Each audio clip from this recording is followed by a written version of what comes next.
Hong Kong, home to over 1,000 species of marine life, 80 coral species, 30 plus fish species and incredible underwater biodiversity.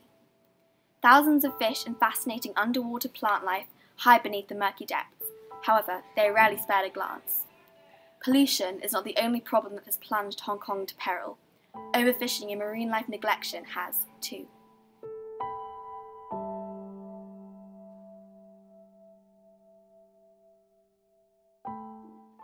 Scientists have predicted that local Hong Kong waters are close to ecosystem collapse, a devastating confrontation for the community and underwater wildlife.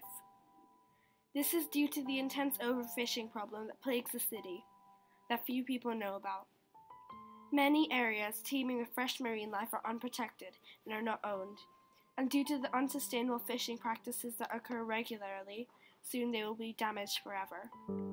Hong Kong is very relaxed when it comes to fishing. After all, one of the city's greatest features is its seafood and well-known love for fish.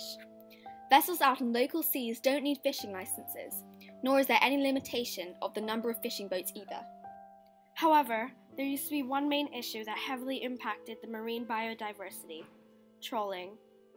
This is such a dangerous and effective method of fishing, as it collects many fish at one time, far too many in a large net called a trawl. The trawl drags behind the vessel and collects hundreds of fish in one pull. Trawling happens all over the world, and is a very effective method of collecting seafood, and also of overfishing. As well as this, trawling damages the seabed. Luckily, in 2010, the Hong Kong government banned the practice as a step towards healthier seas. The local waters had an abundant supply of trawling beforehand, which had to be stopped. However, this is only one step towards preventing overfishing. It's one of Hong Kong's main environmental issues that needs to be solved, and soon. Today we are visiting Sai Kung Town, a small village, home to many fish farms and local seafood restaurants. Sai Kung Town was once one of Hong Kong's largest fishing industries, but after the drastic decrease in fish due to overfishing, many fishermen and restaurants went out of business due to the fast decline in customers.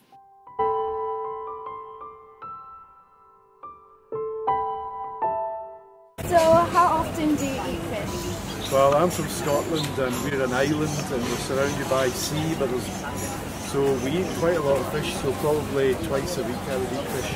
Well, not so much in Hong Kong, but in Scotland and Europe, yes. We've got a big problem with those quotas. You're allowed to catch so much. What the fishermen then do is the stuff they can't keep, they throw back into the sea, so it's quite wasteful. It's not sustainable, and if we've no fish then their diet is going to suffer, so we have to think of better ways of using the resource we have. Not only does overfishing affect the ecosystem, but the lives of the fishermen as well. Less fish makes the task of fishing for a living and supporting their family much more difficult and harder to sustain. Our wildlife is dying, and it's our fault. So next time, before you throw away any thoughts on the truckloads of fish that come in every day, the barren oceans, the litter that floats relentlessly about the seas, think, what can you do to help? Don't throw litter in the sea. Encourage people to stop and think. Make people aware of the terrible outcome of overfishing and the damage it can cause. Remind people that pollution is not the only problem Hong Kong faces. Help us save underwater Hong Kong.